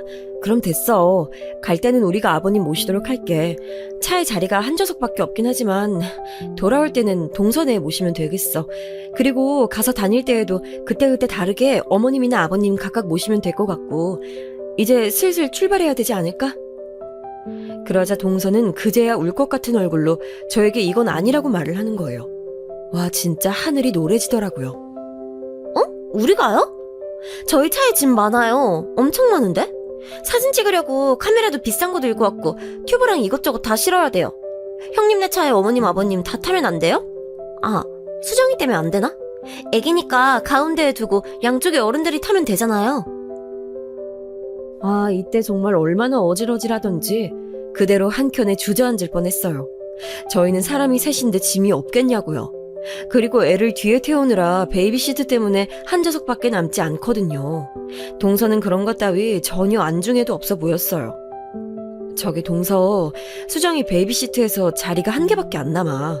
그리고 이건 여행 계획할 때에도 처음에 했던 얘기 아니야? 그러자 동서는 뾰루퉁한 표정을 짓더니 당장 또 서방님한테 짜증을 내면서 일을 넘기더라고요. 이것부터 투닥거리면서 대체 무슨 일정 내내 부모님들을 모시겠다는 건지 조금도 납득되지 않았어요. 하여간 우여곡절 끝에 다리가 불편하신 아버님을 좀 더 신경 쓸 수 있는 건 우리일 것 같더라고요. 아버님도 손녀랑 같이 타고 싶어 하셔서 그렇게 모셨고 어머니는 동선의 차에 타고 오셨는데요. 나중에 펜션에서 만나서 다 같이 내렸을 때 아주 그쪽 차 분위기가 장난이 아닌 거예요. 어머니는 말씀도 별로 없으신 분인데 대뜸 내리자마자 저한테 와서는 누가 자리 좀 바꿔달라고 하시더라고요. 네? 어머니 왜 그러세요? 뭐 불편한 일 있으셨어요? 괜찮아요 어머니, 저한테 말씀해 보세요. 어머니는 제 눈치를 쓱 보시더니 아직도 차에서 내리지 않는 동선의 부부를 내버려두고 저를 구석진 곳으로 데리고 가시더군요. 아유, 얘, 나 불편해서 혼났다. 쟤네 뭐 그렇게 차에서 계속 싸우대니? 아주 가시방석이야, 진짜. 아이, 뭐 중간에 껴들어서 말리지도 못하겠어. 그리고 쟤는 결혼한 지 얼마나 됐다고 지 시애미 앞에서 이혼을 하니 많이 하고 자기 남편을 잡아대는 거야. 내가 너무 물러터진 시애미인가 싶기도 하고. 아유, 오는 내내 아주 마음 불편해서 혼났어. 하여간 어쩜 이렇게 돌아오는 내용들마다 다 퍼펙트하고 기가 막힌 얘기들 뿐인 걸까요? 전 아무래도 큰일 난 것 같아서 최대한 빨리 이 상황을 수습해야겠다 싶더라고요. 그리하여 펜션에서 보낸 첫날은 신혼부부 싸움에 저희 가족과 어머니 아버님이 내내 눈치를 보며 하루를 어찌어찌 마무리했습니다. 서방님이 기분 풀어주려고 하는 게 보이는데도 동서는 듣지 않았고 내내 심드렁한 얼굴로 짜증만 내는 거예요. 결국 두 번째 날도 동서는 뾰루퉁에 있고 밥 먹으러 가서도 설렁설렁 다니고 그러다가 돌연 돌발 행동을 하는 거예요. 이때는 저도 한 소리를 했어요. 아, 저 운전해서 카페 좀 갔다 올게요. 아무리 생각해도 분이 안 풀려요, 형님. 민우 씨가 저렇게 쫌생이 같고 지멋대로 구는 인간인지 몰랐네요. 가서 저 달달한 것 좀 먹고 스트레스 풀고 와야겠어요. 그러면서 아무렇지 않게 차 키를 집어들기에 전 얼른 데리고 뒤쪽으로 나와서 말을 했어요. 동서, 뭔가 착각하는 것 같은데 이 여행 오자고 했던 게 누구야? 동서 아니야? 어른들 모셔와 놓고 불편한 아버님까지 대등하게 해서 이렇게 힘들게 다니고 있는데 어딜 간다는 거야. 서방님과의 관계는 모르겠지만 여행 다 마치고 집에 가서 둘이 죽이 되던 밥이 되던 싸우던지 해. 이런 건 어른들 불편하게 하는 거야. 아직 식사도 안 마치셨는데 자기 혼자 그렇게 가버리면 걱정하시잖아. 그런데도 동서는 속절없이 타들어가는 제 속도 모르고 이런 말을 하는 거예요. 왜 걱정을 하시는 거예요? 차 타고 여기 10분 거리에 있는 카페 갔다 올 거예요. 그렇게 오래 안 있을 거고 거기 위험한 것도 아니에요. 지금 낮인데 여자 혼자 술 마시러 가는 것도 아니고 뭐가 위험해요? 이건 뭐 순진한 건지 자기 위험할까봐 걱정하는 줄 알고 괜찮다며 해맑게 웃더라고요. 그게 아니라고 몇 번을 다그치다가 결국 직접적으로 딱 잘라 말을 했고 결국 저와 동서의 사이도 싸해지게 됐습니다. 그게 아니라고. 부부가 나란히 왔는데 한쪽이 따로 돌아다니면 어른들한테 심려 끼치는 거 아니야? 동서 오는 차에서도 그렇게 싸웠다며. 어머니가 어쩔 줄 몰라 하시고 너무 힘들어하셔. 지금 밥도 잘 못 드시고 집에 얼른 가고 싶다고 하신다고. 사람이 일을 시작해서 진행을 해놨으면 마무리는 해야지. 중간에 혼자 기분 나쁘다고 그렇게 가버리는 게 어딨어. 다른 사람들은 편해 보여 지금? 동서는 대체 친정에서 뭘 배운 건지, 아니 자기 친정 식구들이랑은 무슨 오냐오냐 대접해주는 여행을 하고 왔는지 몰라도 하여간 시댁 여행에 와서도 친구들에게 하는 마냥 굴더라고요. 제 말에 단번에 기분 나쁜 표정을 짓더니 이제는 원망의 대상을 저에게 돌리더라고요. 뭐라 말하진 않았지만 그날 집으로 다들 돌아갈 때까지 내내 입이 대빨 나와서는 저한테 말도 안 걸었어요. 우리 애는 그 여행이 너무 힘들었는지 집에 가자고 울어댔고 그런지 아이에게 예민한 것 같다고 동서가 뭐라 하는데 너무 짜증나더라고요. 결국 그렇게 끝나버린 최악의 여행은 처음이자 마지막이 된 것 같아요. 이후로 그 누구 하나 여행 얘기를 꺼내는 사람이 없거든요. 그런데 시간이 지나서 동선에도 그렇게 맨날 싸우고 지지고 볶는 것 같더니 얼마 안 되어 임신을 했어요. 근데 그것도 너무 웃긴 게 자기 임신해서 불편하다며 시댁 못 온다고 하는 거예요. 그 말은 또 어머니 말고 저한테 전하더니 대신 말해달라는 거예요. 이쯤 되니 전 큰 고민거리가 생겼고 끙끙 앓다가 남편에게 토로했어요. 아무리 봐도 동서가 나를 너무 물러보는 것 같아. 아니 지가 직접 말하면 되지 왜 그걸 나한테 부탁해? 지가 입이 없어 발이 없어. 임신을 세상 자기 혼자만 하냐고. 나도 해봤고 어머니도 해봤잖아. 100번 양보해서 시댁 오기 싫다고 쳐. 그럼 지가 말하면 되잖아. 짜증나. 남편은 제 말을 듣더니 중간에서 너무 머리가 아팠던 모양이에요. 어쩌지 이거. 민우한테 말해서 재수씨 단속 좀 하라고 해야 하나? 보다 나도 계속 이런 걸 보고 있으려니 마음이 별로야. 저번에 여행 가보니까 엄마 아버지한테도 너무 앵앵거리면서 말을 은근히 함부로 하더라고. 이때 들어보니 남편도 적잖게 불만이 있었던 것 같아서 그냥 저도 그럭저럭 참고 있었어요. 그런데 일단 어머님께 말은 전해야 될 것 같아서 연락을 드렸는데 그 와중에 완전 의외의 소식을 듣게 된 거예요. 이래서 어머니는 그냥 참고 계셨나 싶기도 하고 하여간 해결된 것 없이 전 더 복잡한 상황에 놓이게 됐습니다. 그네야, 그러지 말고 작은 애랑 좀 거리를 두고 신경 쓰지 마. 한동안 얼굴 안 보면 그만이잖아. 지금 보니까 민우가 직장 사정이 안 좋아. 그런데다가 애도 생겼고 안 그래도 싸우던 애들이 생활도 넉넉지 않으니 자꾸 싸우게 되나 봐. 그 와중에 시댁 와서 여러 사람 보고 뭐가 좋겠어. 저번에 너한테도 돌려서 야단 맞고 했다면서. 그럼 그냥 냅두자. 나도 사실 걔 오면 불편하다. 보아하니 이런 사정이 있었다고 하더군요. 집안 형편이 썩 좋지 않고 부부 사이도 순탄치 않은데 또 덜컥 아기는 생긴 거예요. 신혼부부고 아기가 찾아온 내용은 축복이니까 그냥 그 부분만 좋게 생각하기로 했어요. 그리고 우리는 한동안 거리를 두게 됐습니다. 하지만 이후로 어머니도 무릎 쪽이 안 좋아지셔서 수술을 하게 되셨는데요. 이때 동서는 정말 코빼기도 비추지 않더라고요. 어머니가 많이 힘들어하시던 터라 저도 되게 바쁠 때였는데 어쩔 수 없이 얼마간은 제가 반찬도 해다 드리고 사드리기도 했거든요. 며느리가 둘이 있음에도 큰일이 있을 때 결국 부담은 나 혼자 하고 있다는 사실이 참 버겁게 느껴졌어요. 어쩌면 이런 부분은 제가 생각을 조금 바꾸면 될 일일지도 몰라요. 애초에 며느리는 나 하나밖에 없었고 동서란 사람은 없는 것이다. 이렇게 생각해두면 좀 나을 수도 있는 일이죠. 근데 그렇지 않았던 게 동서는 꼭 자기가 필요할 때는 불러대거든요. 다름 아닌 그 집 딸내미 돌잔치에는 또 우리 모두를 다 부른 거 있죠. 그러면서도 어머니한테 엄청 울면서 볼멘 소리를 해댔나 봐요. 어머니는 아프신 와중에도 또 어쩔 줄 몰라 하시다가 저한테 상담을 하셨고요. 어머니, 그러니까 동서가 어머니한테 돌잔치 할 비용을 보태달라고 했다는 거죠? 아, 진짜 기가 막히네. 아니, 얼마나요? 어디서 할 건데 돈을 달라는 거예요? 빌려달라는 거예요? 아니면 눈 딱 감고 그냥 달라는 거예요? 제 예상과 크게 다르지 않게 동서는 어머니한테 돈 달라 소리를 했더라고요. 돌려서 말하지도 않고 직구로 던졌다네요. 아유, 하나밖에 없는 딸내미 돌잔치 해야 되는데 민우가 돈이 얼마 없는 것 같다고 계속 울더라고. 생활비는 근근히 있다고 하지만 돌잔치 할 형편이 안 된 모양이야. 그럼 안 하고 넘어가는 게 어떠냐고 했더니 그럴 순 없다고 아주 통곡을 하더라. 하여간 어쩌겠어. 돈도 못 벌고 있고 아들 상태가 그러니 이건 내 죄로 알고 해줘야지 뭐.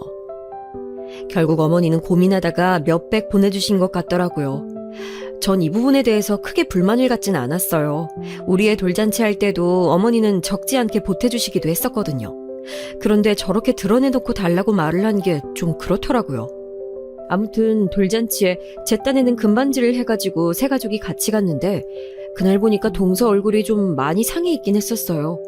나름 이때 메이크업도 받고 이것저것 했을 텐데 아기 낳고 난 이후라고 하지만 피부도 안 좋고 얼굴이 많이 어두워졌더라고요. 그걸 보니 힘들긴 힘든 것 같아서 약간 좀 그랬는데 얘기 나눠보니 어쩜 그렇게 여전히 철이 없는 걸까요? 형님 오셨어요? 저 진짜 미치겠어요. 애가 맨날 울고 잠도 안 자고 저를 못 살게 한다니까요. 근데 민우 씨, 아니 애 아빠는 애를 같이 봐주지도 않고 빨래도 안 하고 설거지도 제대로 안 해요. 형님 좋겠어요. 아주버님은 돈도 잘 벌고 집안일도 같이 해주잖아요. 제가 결혼을 잘못한 것 같아요. 하필 이런 말을 그나마 시부모님이 안 계신 곳에서 했기 때문에 다행이라고 생각해야 하는 걸까요? 저도 적당히 맞장구를 쳐주긴 했지만 정말 동서는 한 번 만나고 오면 온갖 기가 딸리는 것 같더라고요. 그런데 이때 동서가 어찌나 욕심껏 굴던지 이날 왔던 손님들도 수군수군대는 눈치였어요. 그날 행사를 하고 애기 돌잡이 같은 걸 했는데 마치고 나서 선물 주는 것도 엄청 인색하게 굴고 어떻게든 손님들한테 돈을 조금이라도 더 뜯어내려고 하더라고요. 그때 사회 보시던 MC분조차도 이렇게 말하실 정도였어요. 아이고, 우리 애기 어머니가 어떻게든 용돈 더 받게 하려고 혈안이 되셨네요. 그래도 오늘 돈 제일 많이 주신 분이 10만 원이죠. 그 정도 챙기셨으면 되지 않을까요? 이렇게 말하니까 동서는 얼굴이 시뻘개져서는 아주 심술이 그득그득한 거예요. 그걸 또 드러내놓고 말을 해서 기분이 나빴는지 모르겠지만 암튼 동서가 껴있는 행사는 뭘 하던 피곤하더라고요. 근데 역시나 그렇게 빼먹을 거 빼먹어 놓고는 그 해에 있던 명절에는 또 안 온다는 거예요. 이때 저도 어이가 없어서 직접 전화를 했죠. 동서, 이번 명절 때 못 온다며? 왜? 애기 돌도 지났고 이제 좀 데리고 다닐만 하지 않아? 어머님이랑 아버님도 보고 싶어 하시는데 한번 오지 그래. 서방님이랑 차 타고 그냥 한 번에 쓰고 오면 되잖아. 그런데 동서는 계속 앵앵거리는 말투로 자기 혼자 너무 힘들어 죽겠다는 듯 딱 잘라 거절을 하는 거예요. 형님, 우리 애기가 낯선 데 가면 너무 힘들어해서 저도 죽겠어요. 돌잔치 때 보셨죠? 얘 진상이 장난 아니라니까요? 어딜 가던 땡깡 부리고 고래고래 소리 지르고. 그래서 저 어디 못 가요. 이번에 형님 다녀오시면 됐죠? 저희랑은 돌잔치 때 얼굴 뵀는데 또 봐서 뭐해요? 이렇게 그냥 더 말할 시간도 주지 않고 자기 바쁘다면서 전화를 끊어버리더군요. 그때쯤부터 저는 이제 동서랑 완전히 뭔가 정리를 해야겠다 싶더군요. 분명히 눈에 보이는 관계가 있긴 하지만 그냥 이 사람은 이런 사람이라고 정의해두고 멀리하고 싶어졌어요. 당시 저도 직장에서 무리하게 워킹맘으로 일하면서 살아왔던 보람은 있었던 건지 승진도 하게 되었고 일이 되게 많아졌거든요. 이미 신경 쓸 부분이 많다 보니 그쪽으로 마음을 두게 됐고 애도 순조롭게 크고 있다고 생각하고 있었어요. 그런데 갑작스레 애 어린이집에서 일이 터지고 만 거예요. 이날 전화를 받았을 때 상황은 정말 두고두고 아찔한 기억으로 남게 될 것 같아요. 수정이 어머님 안녕하세요. 저 다름 아니라 수정이가 친구랑 놀다가 그만 다쳐서 얼굴에 상처가 났어요, 어머님. 잠깐 원으로 오셔야 할 것 같아요. 회사에서 바쁘게 뛰어다니면서 커피 한 잔 들이킬 시간 없이 움직이던 중 이런 전화를 받게 된 거예요. 택시 타고 아이 어린이집으로 가는 와중에 도통 제정신일 수가 없더라고요. 그렇게 도착하고 난 뒤 이마 쪽과 광대뼈 쪽이 펄해져서는 약이 번들번들하게 발라져 있는 우리 애를 마주하게 됐어요. 선생님, 이게 무슨 일이에요, 다. 어떻게 된 거예요? 거의 넋이 나가서 다그치듯 물었던 저에게 돌아온 대답은 이렇더라고요. 친구랑 같이 밀고 놀다가 부딪히게 됐어요. 어머님, 병원 다녀왔는데 크게 흉지지는 않을 거라고 하시더라고요. 선생님은 거의 울 것 같은 표정으로 저에게 이리 말씀하시는데 아무리 그렇다 해도 여자애가 너무 얼굴에 크게 상처를 입은 느낌이 들었어요. 이때 저는 꽤나 마음에도 상처를 입고 대체 내가 뭐 하려고 애 맡기고 회사를 다니나 거기서 승진해서 뭘 하나 싶더군요. 하지만 제가 회사에 있건 집에 있건 간에 아이는 어린이집을 가야 했을 테고 달리 방도도 없었을 테니 그럭저럭 마음은 다시 원래 상태로 돌아오긴 했어요. 그러던 차에 동서한테 연락이 온 거예요. 아주 심각한 내용으로 말이죠. 형님, 저희 지영이가 어린이집에서 너무너무 힘든 상황에 놓여 있었더라고요. 선생님이랑 지금 싹 다 고소할까 생각 중이에요. 저 어떡해요? 이렇게 말하면서 엉엉 오열을 하는데 저도 비슷한 시기에 애가 기관에서 다쳤던 일이 있으니까 마음이 안 좋긴 했어요. 그 기분을 같은 엄마로서 모르는 건 아니었으니까요. 게다가 동선의 아기는 훨씬 어린데 어린이집에서 친구들이랑 놀다가 다친 것도 아니고 선생님이 애를 제대로 안 먹이기도 했고 울면 무작정 울리거나 고함을 지르는 등 별일이 다 있었나 봐요.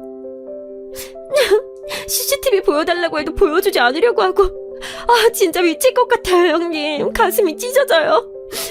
우리 지영이 내가 뭐 때문에 지금 참고 열심히 살고 있는데. 사실 어디까지나 제 기준에서 볼 때 동서가 뭘 얼마나 열심히 살고 있는지는 잘 모르겠더라고요. 딱히 일을 다니고 있는 것도 아니고 그 어린 애기랑 둘이 있는데 애도 어린이집에 일찍 보냈으니까요. 다행히 서방님이 지금 직장을 구하신 것 같지만 수입이 많지도 않아 보였고 집안 분위기가 안 좋긴 했어요. 암튼 동서를 따라서 저도 알아봐주기도 하고 제가 아는 주변 지인들 힘을 빌려서 어떻게든 조카인 지영이를 돕겠다고 노력했었어요. 어머님 아버님도 손녀가 힘든 상황에 놓였었다는 걸 아시곤 너무 괴로워하시더라고요. 저 역시 맨날 철없고 자잘한 사고를 치는 동서라지만 그래도 자식을 둔 문제는 너무 가슴 아프잖아요. 최대한 동서 편에 서서 일들이 잘 마무리되도록 도와주긴 했어요. 그러나 참 뭐랄까요? 이렇게 다 무마가 되었으면 좋겠는데 아기가 입은 마음의 상처는 쉽게 사라지지 않더라고요. 이후 동서가 아무리 어르고 달래도 놀랬던 부분은 잘 다스려지지 않아서 그렇게 울고 경기를 일으켰나 봐요. 아무래도 이쯤부터는 저도 원치 않게 어디까지나 자식을 둔 엄마 마음을 갖고 동서와 연락을 자주 하게 됐습니다. 그래서 지영이는 지금 좀 어때? 아직도 먹으면 토하고 그래? 다른 것 좀 내가 보내줘 볼까? 그랬더니 동서는 또 훌쩍거리면서 많은 고민들을 털어놓더군요. 아니요, 이제 좀 먹어요. 근데 저 이제 얘도 슬슬 어린이집 새로운 곳에 보내야 할 것 같아요. 제 마음 같아선 계속 끼고 있고 싶은데 남편 수입이 시원치 않거든요. 지금 살고 있는 집도 너무 작고 집주인은 맨날 전화해서 애 우는 소리 시끄럽다고 화내고요. 진짜 너무 서러워요. 저 사실 형님이 너무 부러워요. 집도 크고 넓고 형님 본인도 여자로서 능력이 있어서 돈도 잘 벌고. 여기쯤 내용이 이어지는 게 어째 너무 청승맞다 싶었는데 이 뒤에 한 소리는 저도 모르게 움찔해서 뭐라고 하게 되더군요. 그러면서 처음으로 동서가 좀 짠하단 생각이 들었어요. 우리 지영이가 너무 안 됐어요, 형님.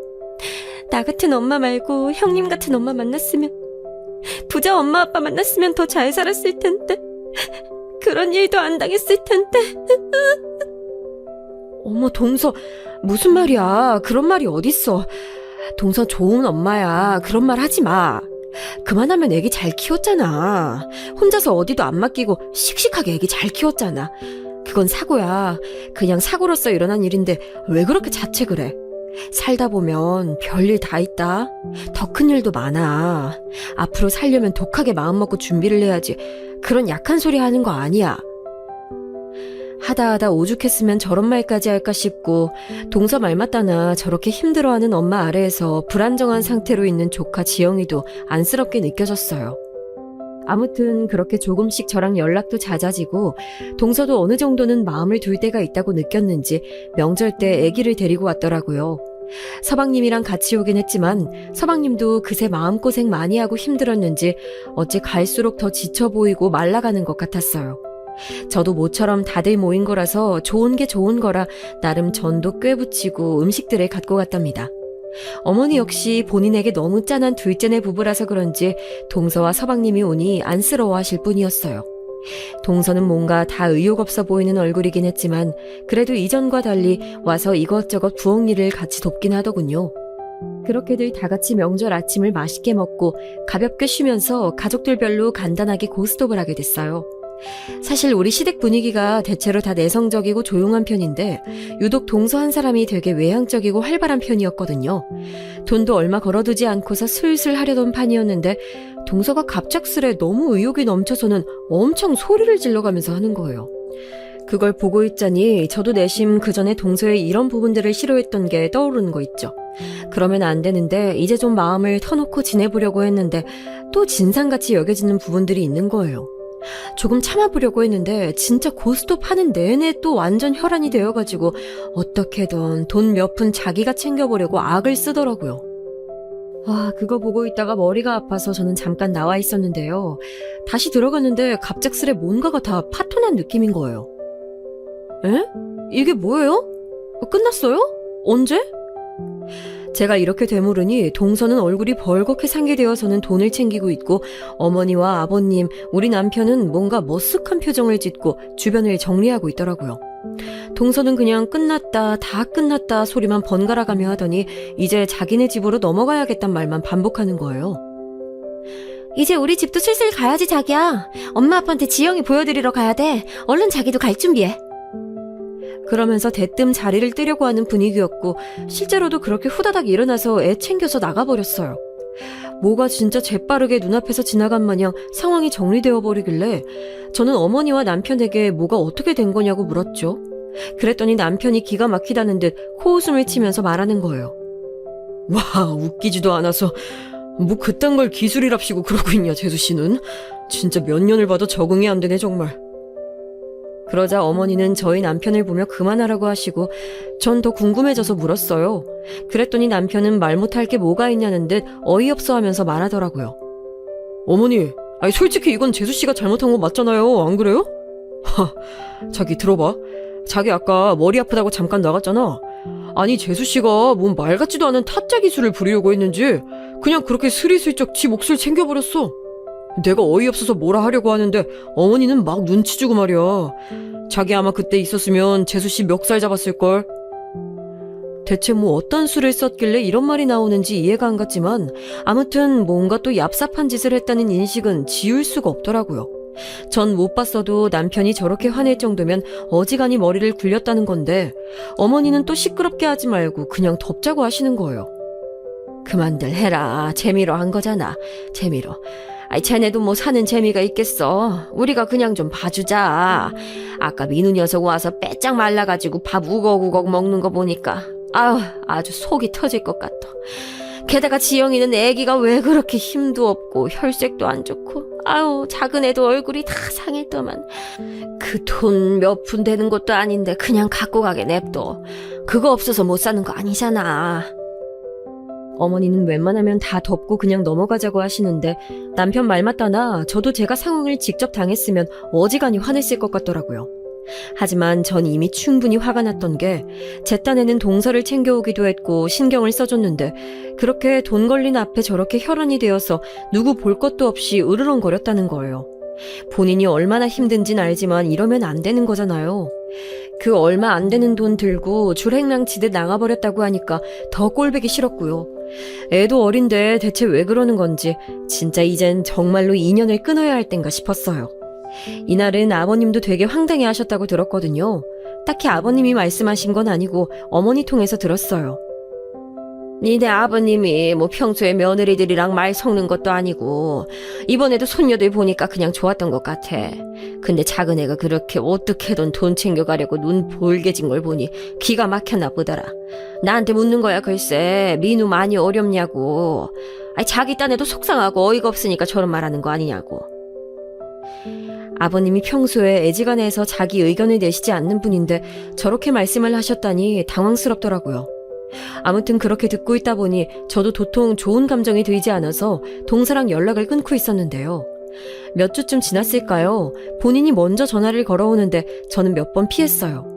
직장에서도 받지 않았고 동서 전화번호만 봐도 스트레스가 쌓이더라고요.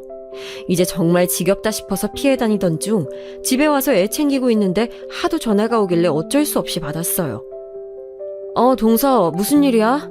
나 지금 애 챙기느라 좀 바빠. 급한 일 아니면 나중에 통화하자. 저기 형님, 잠깐 뵐 수 있을까요? 부탁이 있어서요.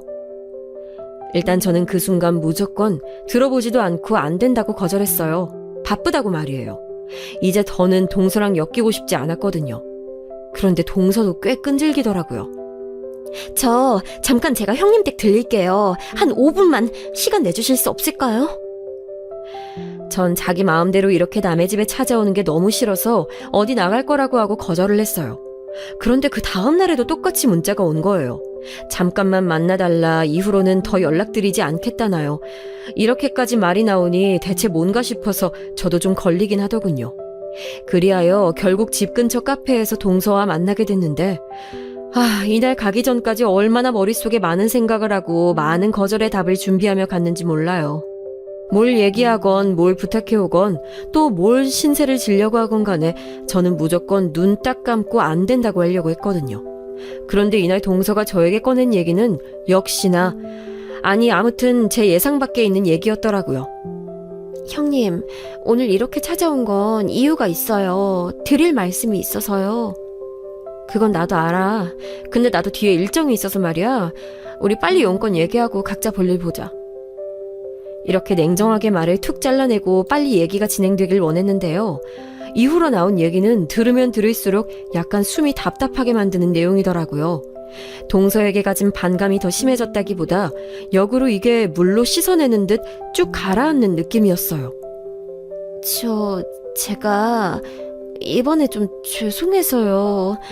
아무튼 이거 받으세요, 형님. 그렇게 말하면서 동서가 제 앞에 내민 것은 쇼핑백 2개였어요. 이게 뭐냐고 했더니 선물 세트 작은 걸 넣었다고 하더군요. 이걸 드리는 이유는 저번에 제가 어머님 댁 갔을 때 좀 짓궂게 했거든요. 고스톱을 말이에요. 여기쯤 들었을 땐 미간에 주름이 확 세게 잡히더라고요. 물론 이것도 큰 이유긴 했지만 전부는 아니고 어디까지나 그간 쌓여있던 철없음에 대해 폭발하는 계기가 된 거였으니까요. 헌데 동서는 거기서 더 이어 자기의 그간 사정을 털어놓더군요. 사실상 저도 어머니를 통해 전달 들었을 뿐 본인의 속사정을 직접 듣는 건 처음이었어요. 형님, 저 그 사이에 좀 힘들었어요. 우리 지영이 어린이집에서 힘들었잖아요. 그래서 제가 애기 데리고 일해보려고 친구랑 동업을 시작했어요. 남편 벌이가 자꾸 왔다 갔다 하니 너무 힘들어서요. 제 마음도 힘들고 집에 있으면 괴롭고 애기를 또 어린이집에 보내긴 겁나고 그래서 데리고 일을 시작해봤는데요. 친구한테 사기를 당했어요. 동서 말론 얼마 없는 본인의 적금, 그러니까 결혼할 때 갖고 있던 돈 몇백이었나 봐요. 그걸 친구랑 동업하면서 맡긴 건데 그대로 들고 잠적했다고 하더군요. 동서는 여러모로 한계라고 생각했던 모양이에요. 그 불같은 성격에 그런 일이 터지니 자기 딴엔 그걸 분출하는 것도 아주 거칠게 했었겠죠. 그런 모습을 보고 서방님은 이혼하자는 얘기가 진지하게 나왔었던 모양이에요. 서방님이 이혼하재? 자기한테? 언제? 진짜로? 진심으로? 전 너무 놀라서 몇 번이나 물어봤어요. 그랬더니 동서는 고개를 가로젓더군요. 네, 그때는요. 지금 얘긴 아니에요. 사실 제가 그러면 안 되는데요, 형님. 죄송해요, 형님. 동서는 이쯤부터 말을 제대로 잇지 못하고 엉엉 울기 시작했고 전 가장 궁금하고 답답한 부분에서 얘기가 턱 막혀버려 어쩔 줄 몰랐어요. 헌데 얘기를 듣고 보니 너무 상황이 안 좋더라고요. 죄송해요. 그게 다시 말씀드리자면 그때 제가 너무 힘들어서 그만 이제 애기도 보고 다 놔두고 자유로워지고 싶다는 생각이 들어서요. 결국 동서의 얘기를 종합해보자면 그 즈음에 충격이 너무 커서 그런지 안 좋은 생각까지 했다는 거예요. 모르는 사이에 어쩌다가 상황이 거기까지 갔나 싶어 저도 꽤 놀란 상태였어요. 다행히 서방님은 이 모든 상황을 무마시켰고 상담을 받자고 데려가서 상담도 하고 치료도 하고 있었다고 하더군요. 그런 사실을 둘만 알고 있던 차에 명절날 시댁에 왔던 거예요. 그냥 다 짜증나고 너무 싫었어요. 심술도 나고 기분도 너무 변덕 심하고 하루 종일 왔다 갔다 하고 그러면 안 되는데 돈이라면 지긋지긋하면서 또 욕심도 나고 거기서 그럴 게 아닌데 너무 한심하게 제가 분풀이를 했더라고요. 아마도 이 얘기는 자기가 고스톱 판을 뒤집어서 허겁지겁 돈을 다 챙겨가 버렸던 그 얘기를 하는 것 같았어요. 일단 숨죽이고 듣고 있자니 동서는 속마음을 꺼내놓더군요. 그런데 사실 아주버님이나 어머님이나 아버님도 그렇고요. 다들 모르지 않을 텐데 그냥 계시더라고요. 아무 말 없이 제가 돈 갖고 가는 것도 다 보고 계시고 돌아와서 마음이 너무 안 좋았어요. 시댁 식구들은 다 별말 안 하는 사람들인데 나랑 우리 지영이 도와주려면 도와주지 못해주는 사람들이 아닌데 그런 분들에게 화풀이를 한 것 같아서 진짜 너무너무 수치스럽더라고요. 그러면서 동서가 제 옆에 다시 들려준 것이 바로 쇼핑백 봉투였어요. 이거 저 지난주부터 마트에서 일해요. 그때 돈 가져온 것도 그대로 갖고 있었고요. 죄송하기도 하고 어떻게 드려야 할지 몰라서 조그맣게 선물 세트를 샀어요. 얼마 안 돼요. 그래도 아무튼 죄송해요. 이거 형님네 드리려고 가져왔어요. 죄송해요. 그러면서 동서는 고개를 들지 않고 푹 숙이고 있었어요. 참, 그러고 보니 동서가 뭔가를 가족들에게 자기 손으로 사들고 온 모습은 처음 보는 것 같더라고요. 늘상 챙겨가기만 하고 자기 위주로 생각하고 멋대로 들고 나던 사람이었는데 저렇게 한없이 기가 죽어서는 이전 자리에서 본인이 잘못했다며 선물을 사가지고 왔어요. 애지간히 힘들긴 힘들었나 싶어서 저도 더 이상 말을 하기 힘들더라고요. 그리고 일순간 제 마음이 약간 저릿했던 건 동서가 그런 몹쓸 시도를 했다는 것이 핑계가 아닌 진짜 사실이었다는 거예요. 얼굴이나 여기저기 혈색이 완전 나빠진 걸 보니 극단적 시도를 했던 걸 보고 서방님이 얼마나 기가 막혔을지 얼마나 자기네 삶을 원망했을지 상상이 안 되는 거예요. 멍하니 그냥 보고만 있는 저를 보고 동서는 조심스레 말을 잇더라고요. 저 이제 잘 살아볼 거예요, 형님. 울고 어쩌고 있어도 아무것도 안 되네요. 아무도 도와주지 않아요. 제가 지영이 생각하고 남편 생각하고 해서 열심히 살아야 될 것 같아요. 이런 때에는 친정 식구들도 안 도와주더라고요. 도와줄 형편도 안 되고요. 동서의 이런 모습은 뭐랄까 제가 그간 봐왔던 모습과 전혀 매치가 되지 않는 모습이긴 했어요. 맨날 어떻게든 자기 이익을 챙기려고 하고 남 신경은 전혀 쓰지 않고 가정에도 딱히 매이기 싫어하는 것 같았거든요. 저 아마 그날 이래저래 시댁에서도 싸움 붙고 그랬으면 진짜 이성 잃고 다 뒤집었을지도 몰라요. 그만큼 제정신 아니었어요. 다 제 잘못인데 그냥 막 싸우려 들었을 것 같아요. 남편도 제가 그럴까봐 몰래 챙기고 한 거 알면서도 말하지 않았대요. 그냥 다 너무 죄송하고 미안하고 그래요. 동서는 저렇게 말하면서 일어났고 어머니께도 가보겠다고 하더군요. 이후로 어머니께 얘기 들어보니 저한테 말했던 대로 얘기하며 다녀갔다고 하고 아무튼 동서는 그 뒤로 잠잠히 직장을 다니는 것 같아요. 사실 시댁 식구들이며 저희 남편도 그날의 동서에게 불만이 엄청 많았는데 그냥 꾸역꾸역 어찌할 수 없이 앞에서 참았던 거죠. 특별히 동서를 안쓰러워해서 그런 건 아니었어요. 어쩌다 보니 화낼 타이밍을 못 참고 그런 거였는데 어찌 보면 또 아찔하기도 하네요. 여차하다가 그날 불이 잘못 붙어서 싸움이 날 수도 있었을 상황이었으니까요. 아무튼 동서는 가족들에게 말하지 않았던 다소 날카로운 자기의 행적들을 털어놨고 애기 잘 키우면서 살겠다고 말했어요. 솔직히 전 동서가 그 정도로 그런 시도를 할 정도로 요지경인 상태를 살고 있는진 몰랐어요. 그나마 그날 묵인하고 넘어갔던 시댁 식구들의 태도가 어느 정도는 약이 돼서 누군가는 자기를 눈 감아주고 수용해준다는 생각을 했었나 보더군요. 마지막에 왔던 문자에 이렇게 적혀 있었어요. 그나마 나를 받아주고 이해해주려는 사람이 있다는 생각이 들어서 더 수치스럽고 이제 잘 살아야겠다고 생각했어요. 그동안 죄송했어요, 형님. 어머니께도 사과드릴게요. 정말이지 동서의 이런 변화는 아직도 되게 얼얼하고 생소하게 느껴져요. 결혼 몇 년 차가 되어도 어떤 변화가 있어도 늘 한결같이 철이 없었는데 자기 나름 아픈 생채기를 겪으며 시간을 보냈나 봅니다. 어머니는 울컥했다고 목이 메었다고 하시더군요. 걔가 그런 일까지 있었는지 내가 어떻게 알겠냐. 근데 그런 상태였다니. 암튼 이제는 잘 살 거라고 하니 믿어봐야지. 하여간 걔네는 인생이 뭐 하나 참 쉽게 가는 게 없네. 아무쪼록 잘 살았으면 좋겠다. 너도 중간에서 고생했어. 이런 어머니의 말씀을 들으니까 저도 생각이 여러모로 많아지는 듯 하네요. 동서의 저런 변화는 쉽사리 보기 힘든 상황이기도 하고 자식을 둔 같은 엄마로서 좀 더 힘을 내주었으면 하는 바랄 뿐이에요. 철이 없고 사람들에게 함부로 하기도 하고 본인도 그렇게 누군가에게 함부로 당하기도 했었지만 이젠 그런 일이 없기를 단단하게 살아가길 바랄 뿐입니다.